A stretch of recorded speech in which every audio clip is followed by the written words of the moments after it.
Well, I did see a post that training camp or pitchers and catchers report in 127 days or something like that. That's right. Yes. Is it- I'm seeing a notice here that the meeting is now, we're now live streaming. Is that cool? Looks like Yes. we're live on YouTube. So we can go ahead and open at this time? Yes. Okay, great. Good afternoon, members of the public. We apologize for the delay. We had just a couple of technical issues we had to work through.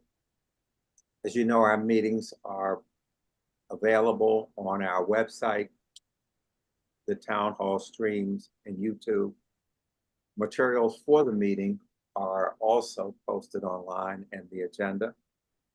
Today's meeting will be a fully open meeting.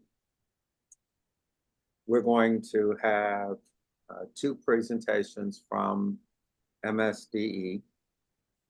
I want to just note that this level of financial data is the first time that we've been able to get briefed on this level of financial data. So we have a number of questions about balances from the various funding sources, how we're doing, and then they're going to provide some additional information. So the first part is going to be an analysis of federal grant programs, and then we're going to take a look at the local education agency fund balances. And then they're going to provide an update on the financial management system. These are information items. There is no action required on the part of the board. This is, again, to help make the board and the public more aware of the financial issues and concerns. But overall, I want to compliment the department on its efforts in taking care of those fund balances. They're going to provide more detail on that, but I think they've done a very nice job with that, and also providing additional information. I'd like to turn the presentation now over to Christian Chalor and Donna Gunning. Board members, if you have questions, please throughout, just let me know and we can stop and answer the questions. So Donna, whenever you're ready. Okay, can you see the PowerPoint presentation? Yes, we can. All right, Krishna, do you want me to get started? Yes, please. Thank Okay. you. Sure. So, as requested by the board, we are providing a fairly detailed level of information and analysis on COVID federal funds, regular federal title program funds, IDEA funds, which are funds specifically for students with disabilities, and then Perkins funds, which are funds for career and technical education. And then we also have information on local education agency fund balances. This is just an update. You guys have seen this probably many times.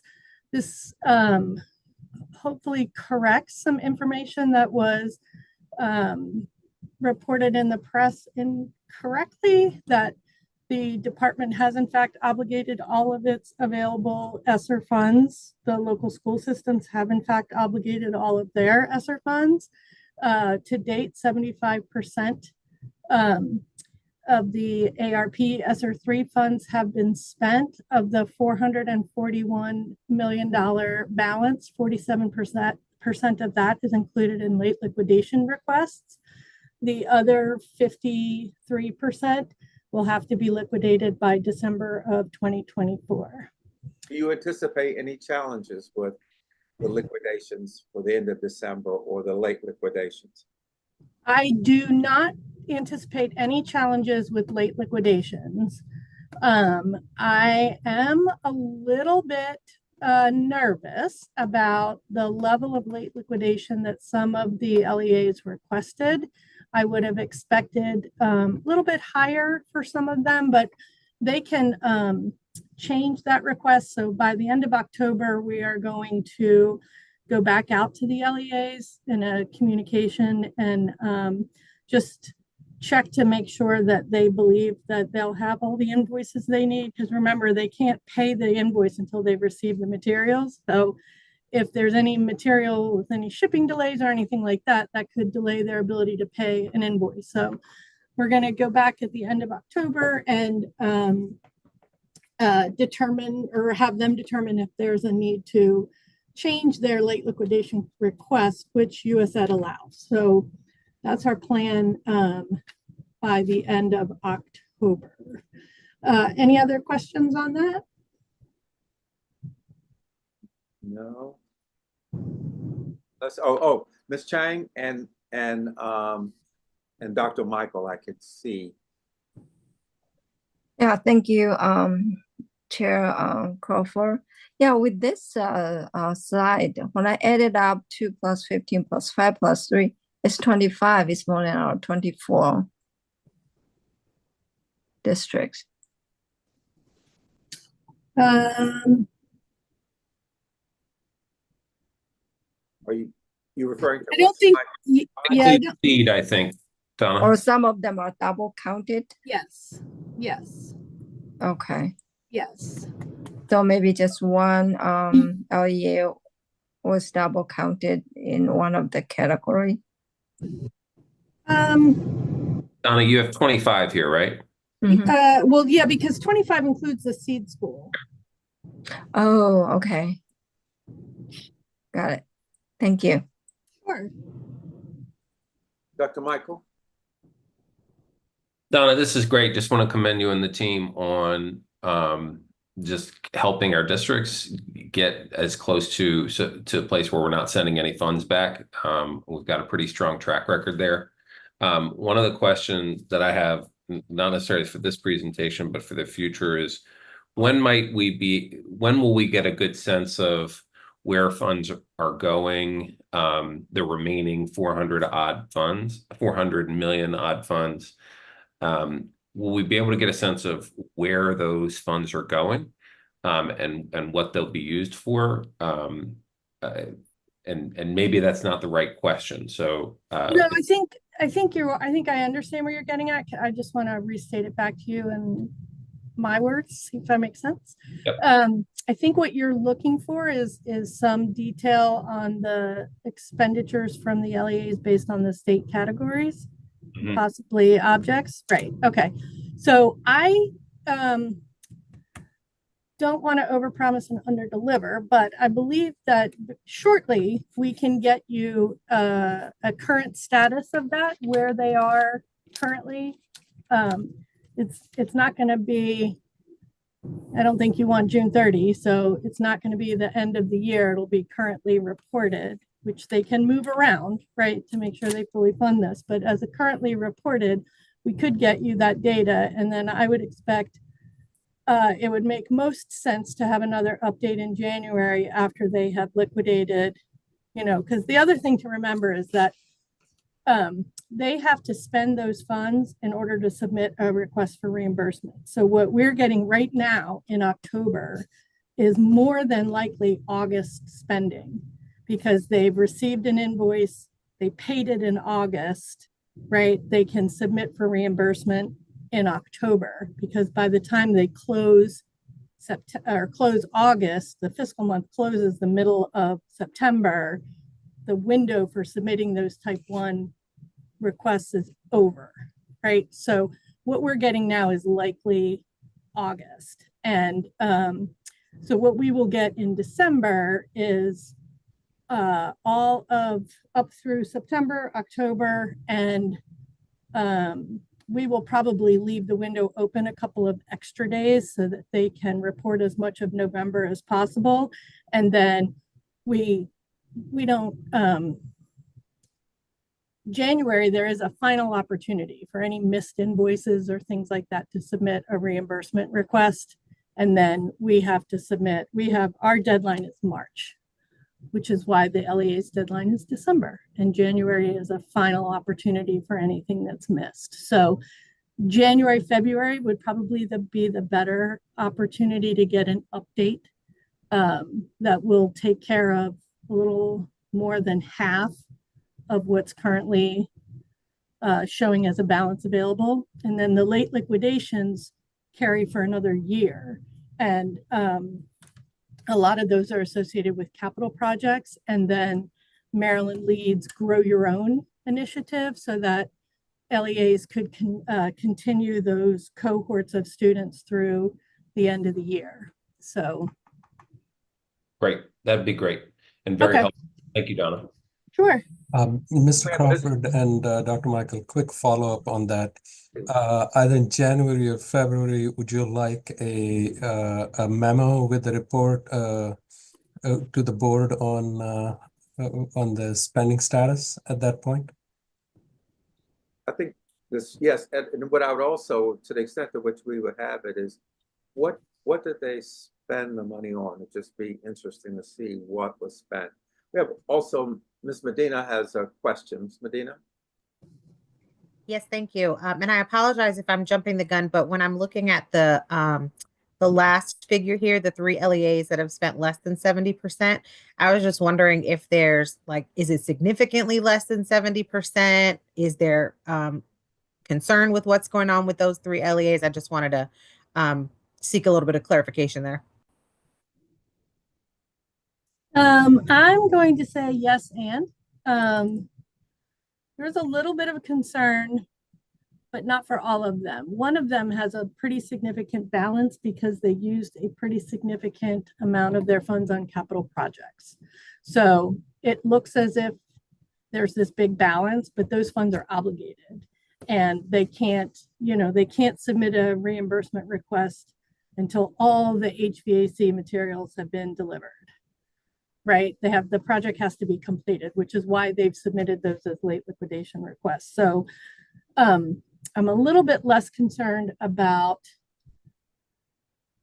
I have concerns about one of them, let me say that. And we are working fairly closely with that LEA. We've had a little, there's multiple priorities going on for them and for us right now. So the one that I am a little bit concerned about, we are working more closely with than the others.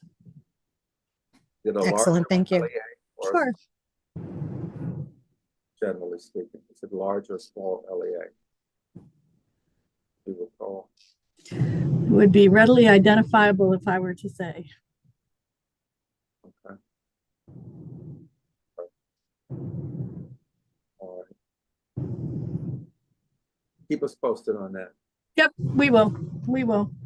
And just to touch back real quick on the January, February, we will typically do a presentation to you in February on the governor's allowance. So we could include an update on this data as part of that presentation, if that's helpful.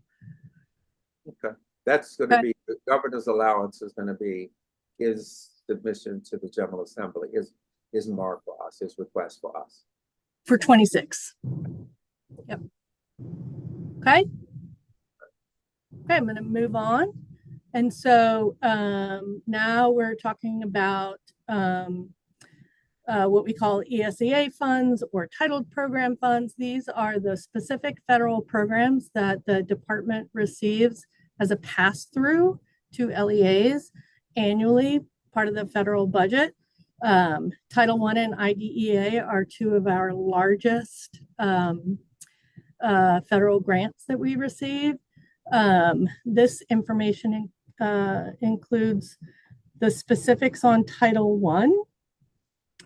One thing that's important to note about Title I is that nationwide poverty decreased about 8% between I'm assuming it's the annual updates to the census poverty data, but between the 23-24 school year and the 24-25 school year. And as a result, Maryland's Title I allocation is down by about just under $13 million. And that's causing a little bit of angst across the LEAs just because it's, for some of them, it's a pretty significant decrease.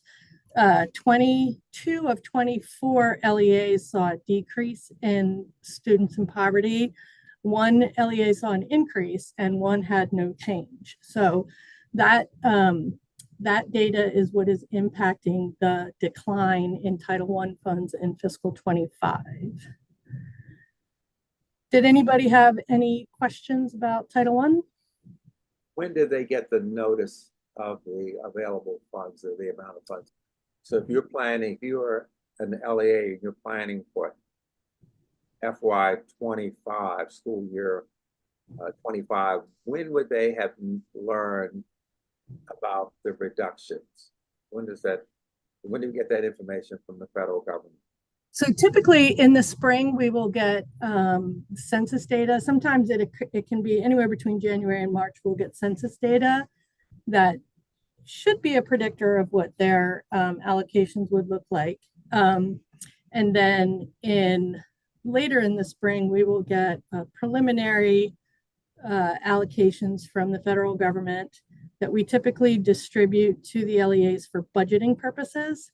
Then in July, sometime June, July, we will get the actual preliminary allocation.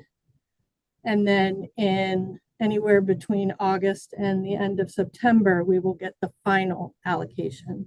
And each time we have to go through and reallocate the funds to make sure that they're meeting all the federal requirements. And we had a monitoring visit in the spring. It was the first USAID monitoring visit we've had in a long time. So we learned during that meeting that the way that we calculate the Title I allocations is wrong. So we worked with USAID for most of June and July to make sure that we were calculating the allocations to LEAs correctly. And what they have now for 25 are blessed by USAID, and that process moving forward is also approved by USAID. So that allocation issue should not reoccur moving forward.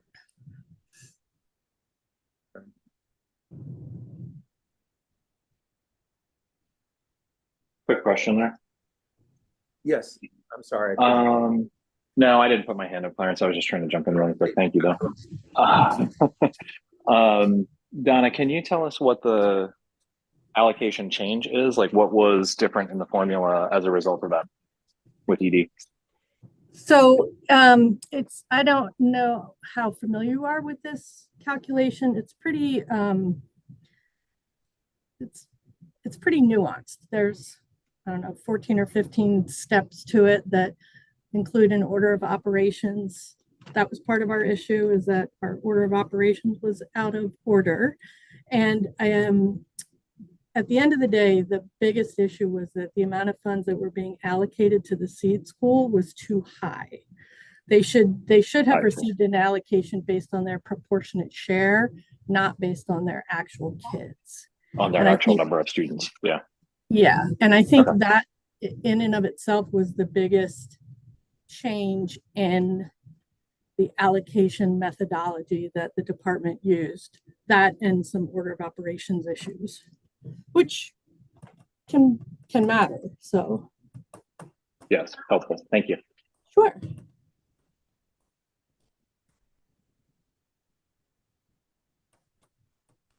Any other questions on Title I? Title I is a discretionary program, right? So it's subject to funding levels from the federal government.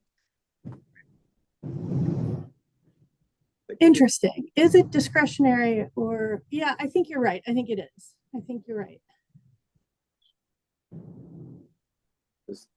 There's talk at the federal level of cutting funding for domestic agencies, I believe. It's listed. But who knows what will eventually happen. Okay.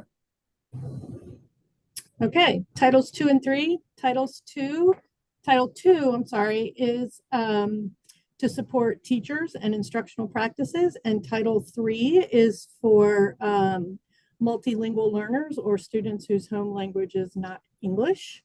These are relatively smaller grants compared to Title I and IDEA. The interesting thing about Title II is that there are like Title I and the rest of these grants, there's an admin portion that stays at the department, and that typically pays for positions. Title II has a couple of statewide activity categories where the department is able to use a portion of funds for initiatives designed to improve instructional practices at the state level, from the state level down to the LEAs. Those would be in addition to any initiatives that are engaged in at the local level. Title III is just like Title I, it's a pass-through. There's some admin portion at the state. It's very small. And then the remaining funds are allocated to the LEAs. It's interesting to note that 2 of our LEAs do not get any Title III funds because their number of multilingual learner students is so small. One thing going forward, I know we have the detailed tables at the back. One of the suggestions that I would have is, as we look at these different titles and the ESSER funds and the like, if you could have what the actual number is, and then we can look at the percents, just so that people can see the relative size of these without having to go back.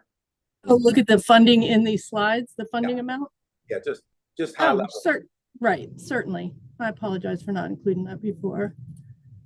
There are a couple of places in here where you talk about cleaning up. We had negative balances, and we're cleaning those matters up. What can you give us a sense of what the issue, at a high level, what the issues are, and when we would anticipate having those issues resolved? Okay, so high level, the issues result from a change in practice at the agency back roughly around 2014, where there was some fiscal staff that came to MSDE from another agency that handled things very differently and decided that MSDE should handle it that way. And despite attempts to explain why that wouldn't be a good idea, the department went down that road anyway. And so what happens is when I'm not telling you anything you don't already know. When you deviate from a practice without recognizing and realizing the downstream impacts, you make a change that impacts the downstream. And so what happened was the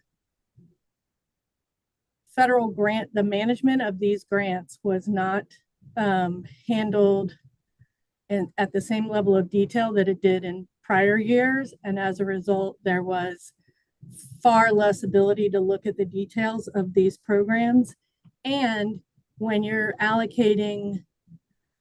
using expenditures to draw down federal funds and then allocating that federal revenue to the right grants, we typically manage these at a pretty detailed level. And the expenditures were at a high level and the revenue was at a high level. And so when you go to look at different phases of the grants from a monitoring standpoint, if you can't tell the difference between what you spent on admin and what you spent on a statewide activity, that's a problem.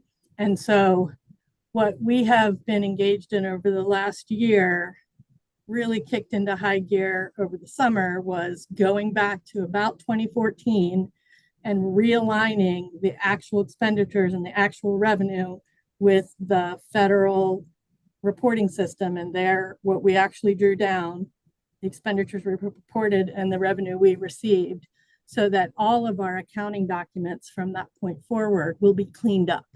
Our goal is to have this finished by the end of December.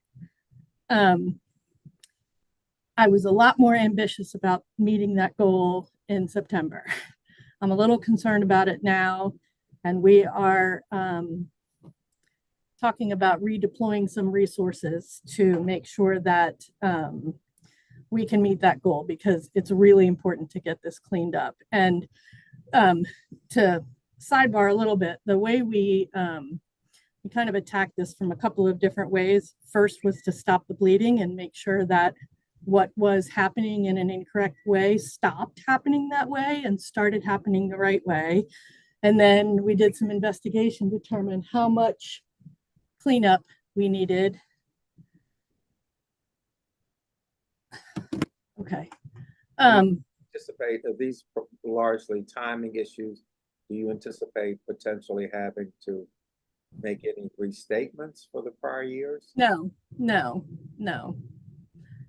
What this is largely about, so at a high level, all of the data is reported correctly. It's at the detail level when you're trying to manage your grant and figure out how much money you actually have available to reallocate to an LEA or to allocate to a state program. We're trying to make sure that everything is cleaned up moving forward so that we don't end up in this situation again.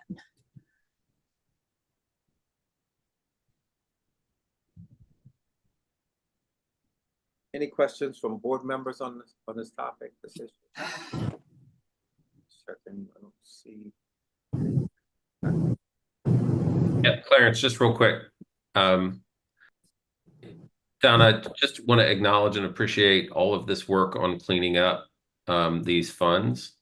I am sure this is a lot of work. Do you have a sense of when you expect us to be back on track moving forward? Like, is it going to take this fiscal year? Help us understand what that's going to take. So we were, like I said a little bit ago, I was pretty optimistic that December was a realistic goal. We've had some staff turnover and some positions that we are desperately trying to fill. So I'm a little less optimistic about our December deadline, but I'm gonna stick with December, and I'm not changing. I'm gonna stick with December until there's a. But clearly this, you anticipate you'll be able to resolve this before the end of the school year, for sure. Yes. Great. Again, if you run into any significant issues, if you just give us a heads up. Yep, we can do that. Okay, so may I ask a quick question? Please, absolutely. Okay, thank you. Yeah, I was just wondering when we when Donna presented the process been changed in the past year at one point of time. I know for some organizations such big as MSDE, yeah, would there be any kind of approval process or channel comment or some kind of process need to go through to get the okay or check mark, say that's good, let's move forward with this change? What I'm asking, is there any mechanism to prevent this from happening in the future? I know it could be a bigger discussion. Yeah, I think there are internal processes that are being implemented from multiple angles to make sure this doesn't happen again.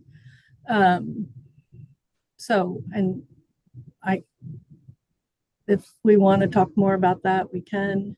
Here's what I would just suggest is that we don't want to get in the middle of operations, but when you get into a situation where you think you're going to have to make some policy change, at a minimum, just inform the board that this is what's going to happen. This is why we're doing it. Again, we don't want to get into operations and the like, but if there's some kind of an accounting or reporting change that would be significant, at a minimum, just inform the board. We're not asking for approval, I don't believe at this point, but just keeping us advised. Okay, we can do that.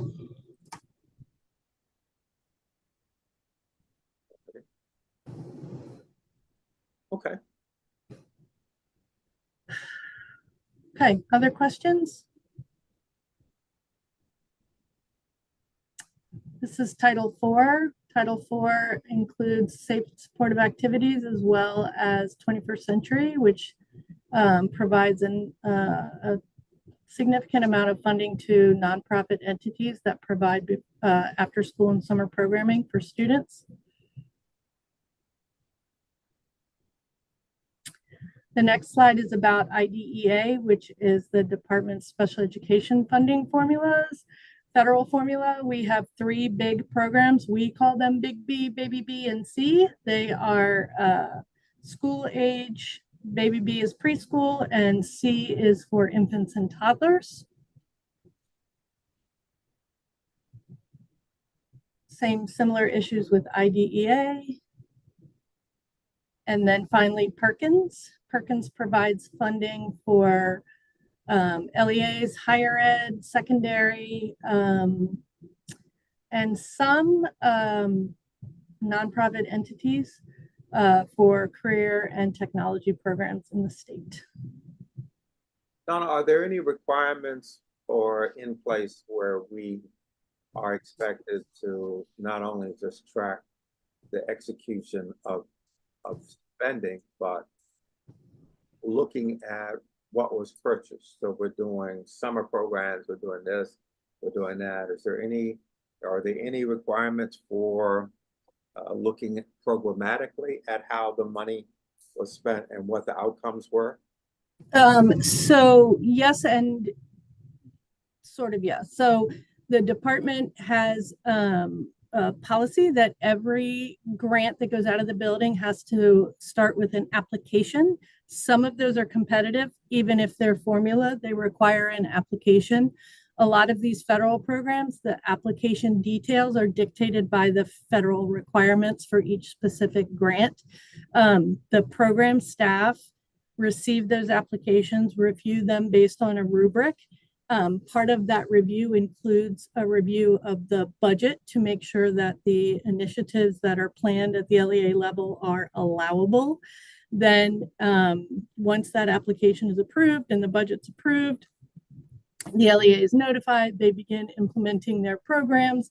If as part of this natural process, they need to change how they were going to do something. At one point, they were going to hire, as an example, let's say they were going to hire some additional paraprofessionals in a Title I school, but they couldn't find bodies to fill the position, so they decided to contract with an entity to do something different. They would have to submit that to the department as an amendment that would go through a similar review process that the application has, with reviewing the programmatic change as well as the budgetary change that has to be reviewed and approved before the LEA can implement that change. So once it's reviewed and approved, it is then sent back to the LEA and they are able to review and approve, able to implement the initiative. So at that level, the program teams are very, very involved in what the LEAs are doing and how they're using these funds. Once they come to my side of the house, we're mostly worried about, do the columns add up and is the right percentage applied, et cetera. So that is a requirement, from the federal government, that we are reviewing and approving and monitoring these LEAs to make sure that they are doing what they said they were doing. Their applications do have goals and metrics. I think department-wide, we are working on identifying student outcomes as a metric. And I think moving forward, and this year's application is for federal funds is out, but I do believe that the intention for the department is to embed more student outcome metrics in every single thing we do. So I would expect to see that as a component of future grant applications as well. Again, if you make a note, I think one of the things that we want to just maybe have a conversation with before next year would just be to better understand the metrics, the outcomes, whether we look at everything, whether we look at the largest ones or whatever. But I think with dollars being tight and we're trying to make sure that I have great confidence in the department staff, but I think providing the board with little bit more visibility about outcomes. What did we get? And the public. Right. Yep. The big questions that we ask is, what do you expect and how will you know? Good questions. Okay. So now we're going to talk about local fund balances. And I want to be clear that that we just took a left turn. The information that I was sharing with you before is data that the department tracks and is responsible for. Now that we're talking about local fund balances, these are a component of local board budgets. And I know that we've talked about this in the past, but I just want to reiterate it real quick that rule number 2 is you always spend somebody else's money first. And so at the state level, by law, we're required to spend our federal funds before we spend state funds. LEAs operate in the same way. They're going to spend their federal funds and their state funds before they spend their local funds. So the assumption is the funds that are available in these fund balances are local funds. They're not state funds, they're not federal funds. So when we are looking at this analysis of their fund balances, we look at these from categorized as assigned or unassigned. Sometimes they're called restricted or unrestricted. An assigned fund balance or a restricted fund balance is exactly that, is restricted for a very specific purpose. And whether or not an LEA can utilize that restricted fund balance for another purpose is predicated on local board policy. For most of them, the answer is no, unless there's a state of emergency. Go ahead. What authority does state board have in terms of, are these funds what people generally refer to as local reserves? Are these, is this category? Yeah, you could categorize them as their reserve funds, right? Yes. What authority does the state board have in terms of overseeing, approving, monitoring, auditing any of these local funds? Just want to be clear about that. So I think we could get confirmation from the AGs, but my initial response is none.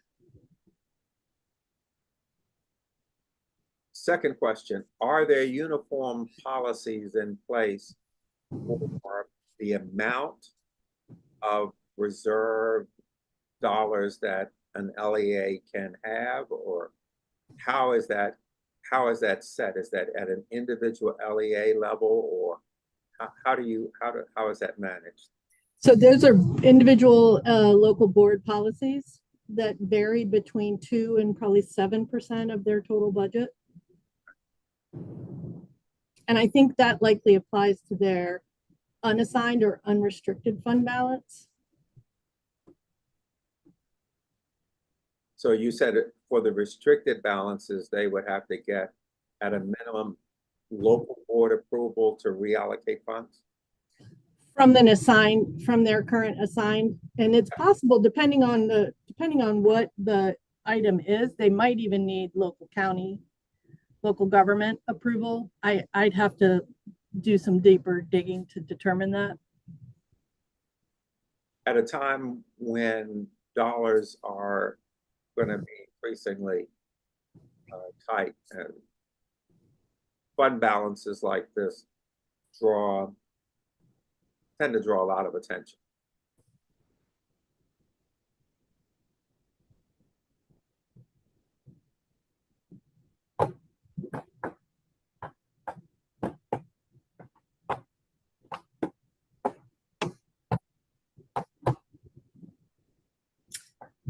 Okay.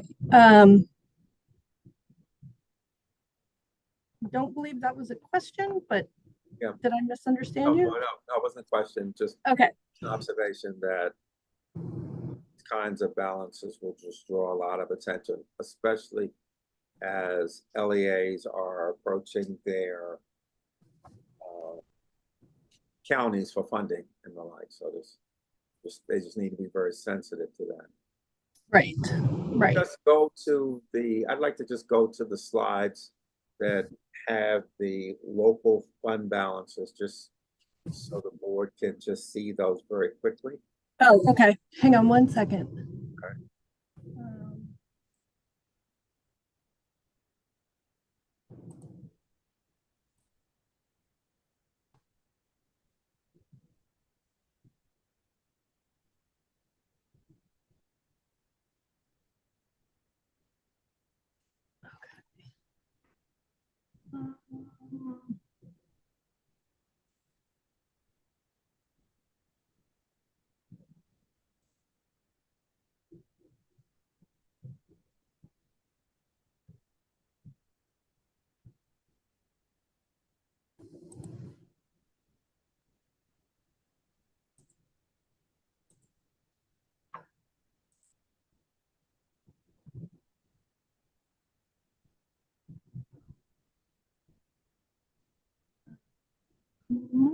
Let's do this one. The charts or the actual data? Yeah, just if you can. That's Which, not both or one? One of the think, charts. what, a couple of slides. Yeah, so there's charts and then there's the actual data. Excuse Charts. me. The charts. Okay. Yep. So I we can do have- that. I think probably the FY23 chart on fund balance. Okay. Okay. So here. No. Sure.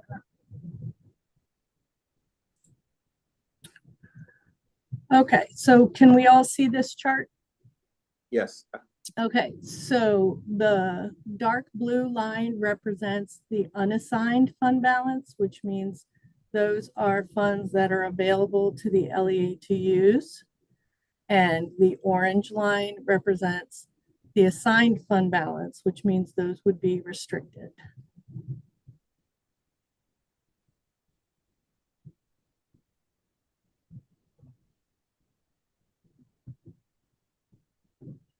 And then in here, we can show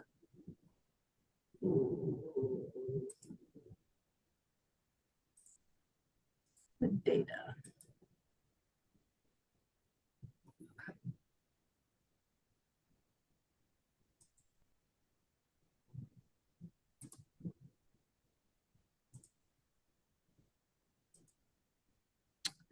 And let me see if I can make this a little bigger. I don't know if that's helpful or not. But this is the 23 fund balance. You can see Allegheny has the largest unassigned fund balance. I'll be honest, when I looked at their data, I looked at it 3 times because it seems to me that in their report, it's flipped compared to the other LEAs, but doesn't appear to be the case. So the assigned balances are larger than the unassigned.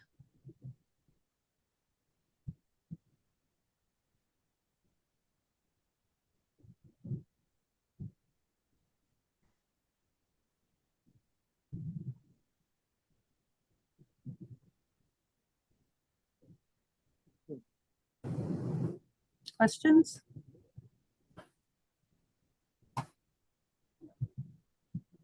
Josh? Donna, just as we're thinking about assigned, you gave us some examples. Should we think about that as the funds that are locked up, or are they? Yes. Okay. Assigned is restricted. You can't touch it. It's assigned to a student. Think about, a course is assigned to a student, right? That student record, that's their record. Nobody else can touch it. That's the way I would think of assigned fund balance. Great. Thank you. Sure.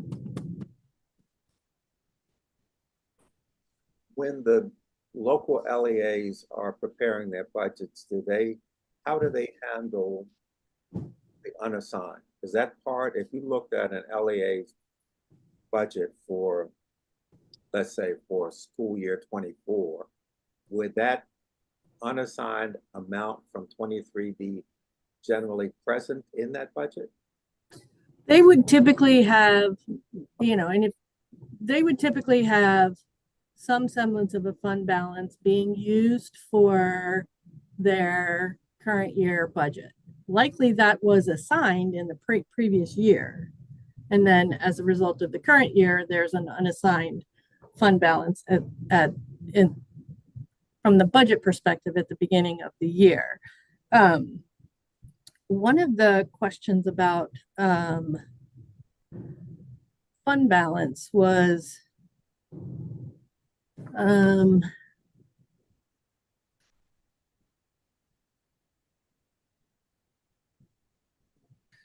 about whether or not those are subject to expiration. And I don't believe that's true. So these are funds that they would have available until expended. Correct. Yeah, because their assigned fund balances are going to be encumbrances at the end of the year, any future budget allocation, capital projects that they have. I mean, the data that we looked at was all operating funds, so it wouldn't be capital in there, but any leases that they have, any other obligations that the LEA has to commitment to pay somebody for something is included in that assigned fund balance. All right. Okay. Is anything else? Board members, do you have any questions? Again, this is first I had a comment. quick question, if that's okay. Absolutely. Yes, So you mentioned earlier that the board does not have any authority in these kind of matters. But I guess my question is, when you see an outlier like with Allegheny County, like who do they have to report to as to why they have all of these unassigned funds that are not being spent, or like where's the kind of check and balance there? Because overall it looked like everyone was managing funds very well, but obviously that was a pretty stark number when you mentioned before that local boards give kind of a 2 to 7%, and then you see something like 17%. Like who keeps that kind of stuff accountable? So that's the local board and the county government. I mean, to be, that's the role of the local board and the county government. I think, Donna, it is fair to say, though, that the state board and the department are particularly responsible for managing the state share that goes to each local department. And the federal. And the federal. And we have some tools where we can withhold funds and we do some other pieces. And I think our lane is really about reviewing and scrutinizing, like as we're doing today. And if there are concerns, to ask more questions. I see Elliot came on screen.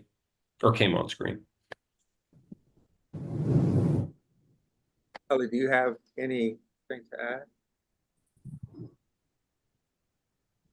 You're muted.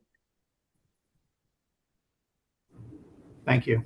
No, I agree with what Josh is saying, but primarily for the department, when they see the fund balances or other type of matters, to see what's reported, and if there are concerns, to raise those concerns with local, and then there are provisions in law for addressing those matters.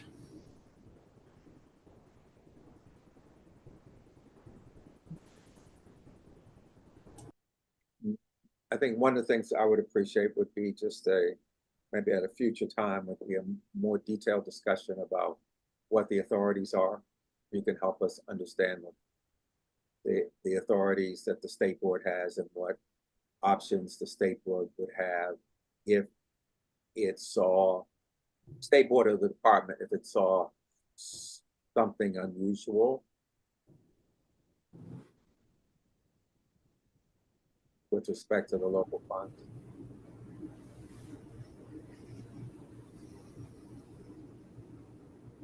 Nick, Mr. Greer?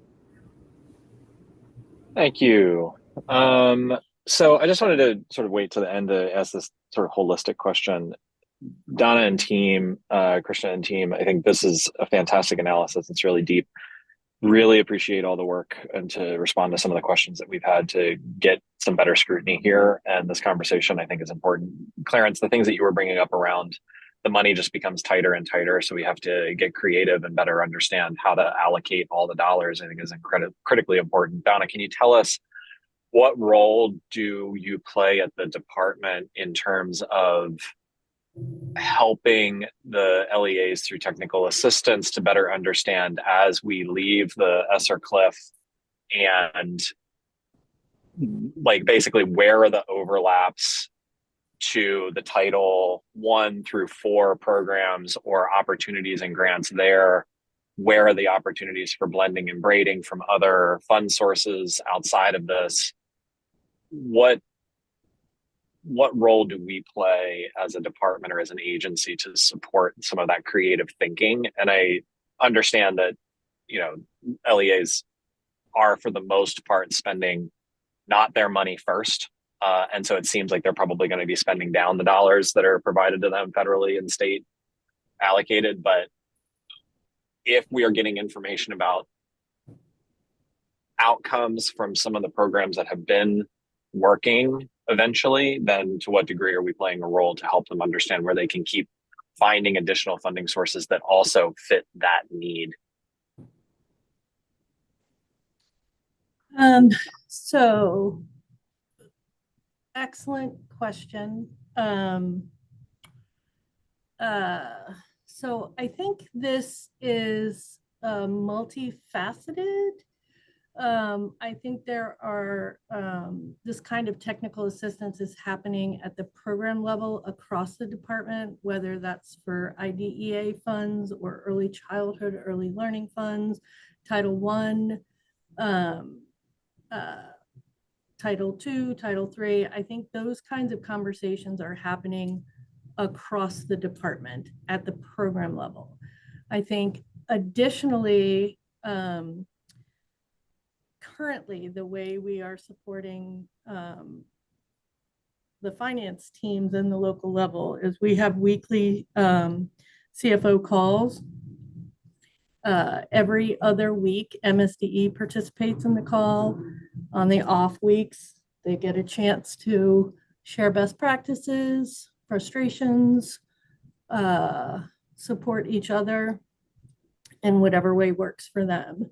Where we have things to communicate, like ESSER late liquidation, ESSER obligation deadlines, Title I obligation deadlines, any new funding that's coming out, things like that, we communicate that through the to the CFOs in those calls, in addition to whatever gets sent out from the superintendent in regular email communication to the local superintendents. I think ideally that's not enough. I think the new financial reporting system has been a massive lift on the part of the LEAs and for us as well. It's just, I don't know that folks really understood the magnitude of that lift. All that being said, once they start reporting this data, they're going to have a very clear picture of where this, what schools are receiving what funds from what source. Currently, we're getting ready to make sure we have final 24 and the second submission of 25 data. Remember, fiscal 25 is a baseline year. So as we work through that data collection and we work through technical assistance to LEAs in providing that data, how to spend those funds and how to record how you're spending those funds is an integral part of that. I do think that it would benefit the department and the LEAs to beef up our ability to provide that level of technical assistance. And I think part of what we talked about in our budget request for additional positions for the department includes some of that. So as a start. Great. Yeah, I mean, I think it would be a game changer to be able to say, if you were spending money from this particular source in this way, you can also spend it in the same way here. For instance, yeah. And we do have some of that level of guidance in the guidance document that for this financial reporting system. That's great.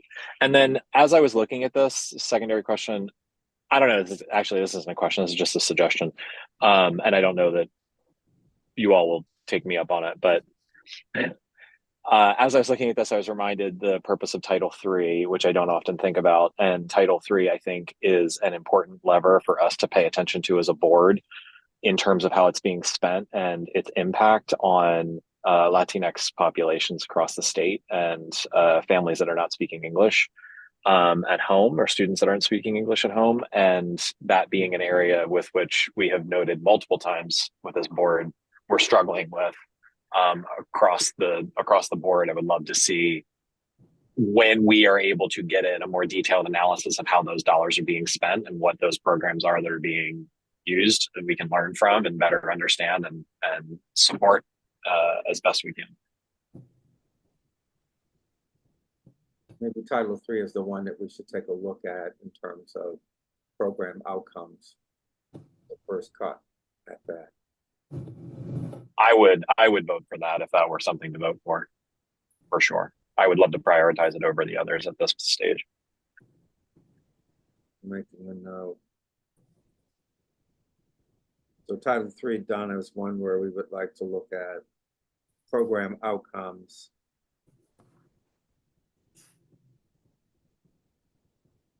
Especially in light of what we've seen in coming out of the performance, at least as a start, so we can see.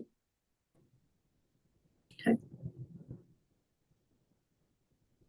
We started about 15 minutes late due to some technical problems with the committee's concurrence. Is it okay that we would go for an continue this meeting till about quarter of 6? Is that permissible? Can we do that? Which will allow us then to have the discussion around the financial management update, if that's permissible. Got it. That's right. Okay. Donna, let's go ahead to financial management update. Talk to us about the system. If you would spend just a couple of minutes giving a high-level overview, what is the system and what is its intended purpose for board members? Okay, Krishna, do you want me to do this part? Yeah, either way, I'm fine, Donna. You can do this and I can jump in if needed. Okay.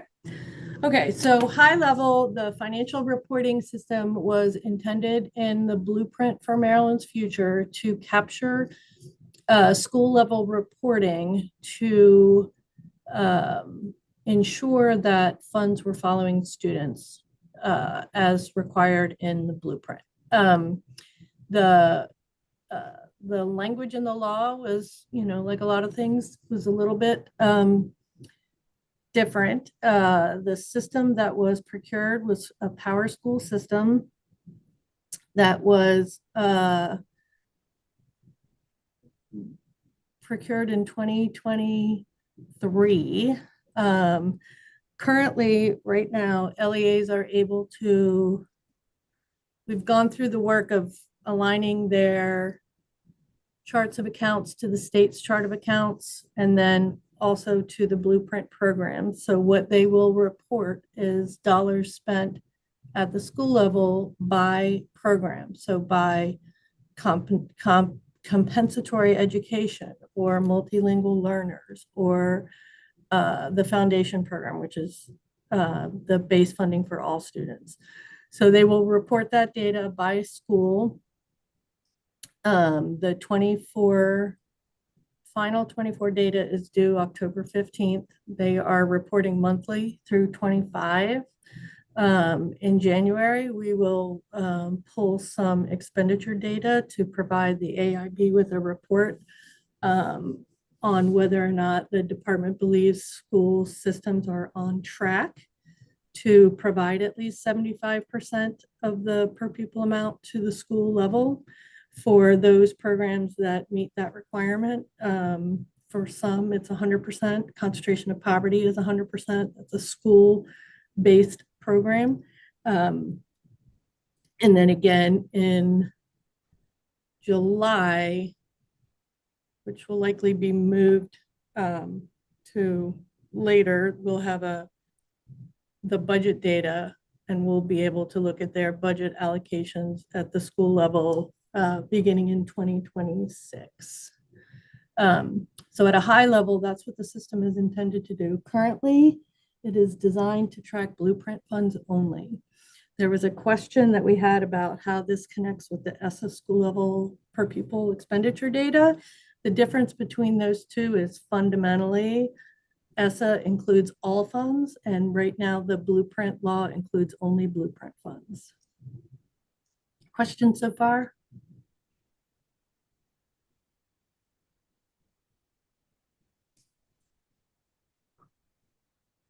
So if there are, so what you're saying then is the federal pass-through funds are not included, right? Not consistently and routinely across all LEAs. I believe that there are some that are reporting all funds. The majority are not.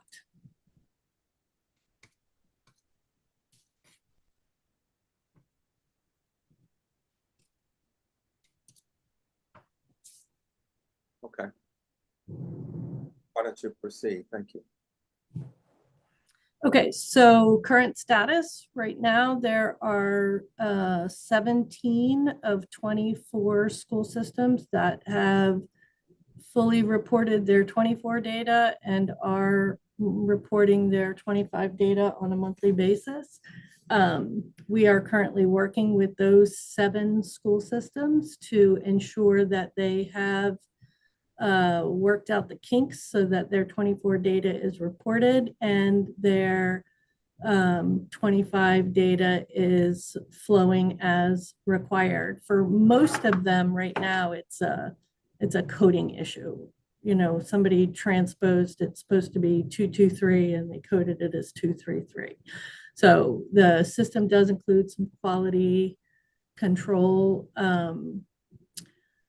components that allow school systems to see you might have been able to load all of your data, but it's not transferring to the dashboard because of A, B, and C. So we are currently working with those 7 to make sure that we can get all of their data loaded and meet the October 15th deadline.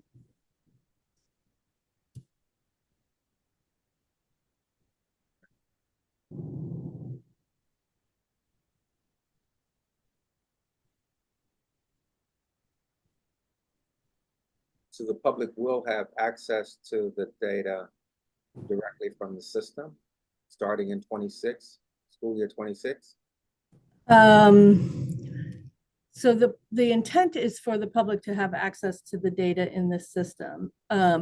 Because 25 is a baseline year and we're using 25 to work out all the kinks, we are hopeful to delay full public access until 26.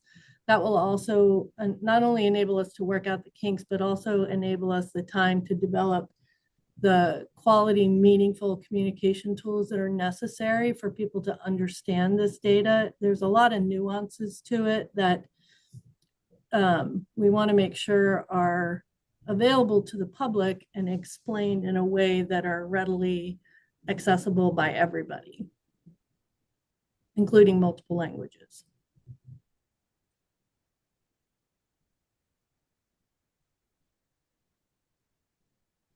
Are they having to rekey data for our system, or is it automated? They are having to align their data to the state's chart of accounts. For some of them, that is a massive lift. For others, for several of them that implemented new systems within the last couple of years, they built in the state's chart of accounts into those systems wisely. So it's less of a lift for them. For those that are still working with legacy systems, it is a massive lift to allocate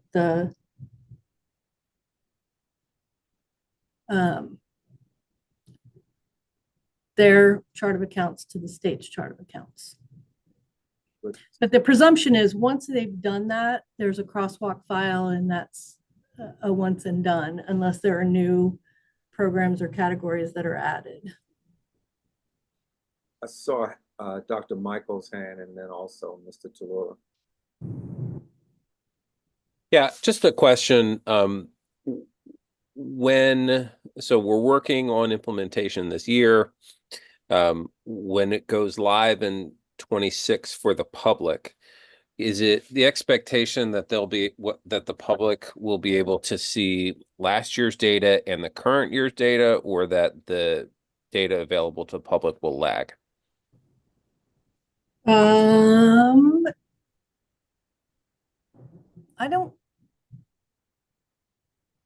Interesting question.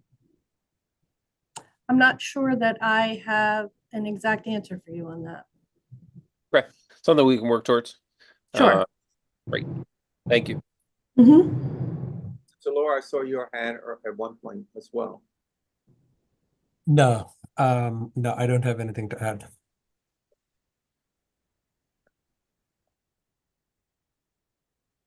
Any questions or comments from the committee, from the board?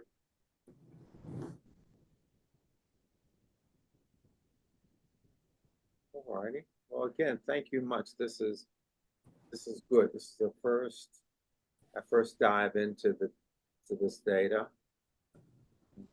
So just some notes that I have.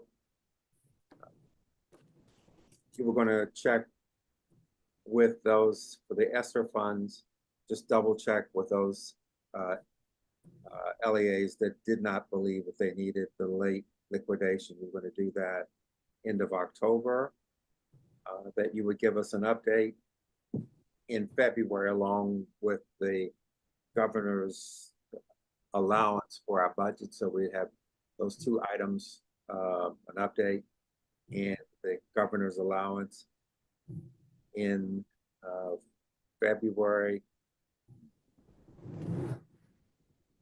Goal is to try to have the negative balance issue resolved by the end of December, but it may go beyond that. You'll just keep us posted, but you feel confident for sure that the negative balances will be, matter will be resolved during this school year. That is our plan. And then the,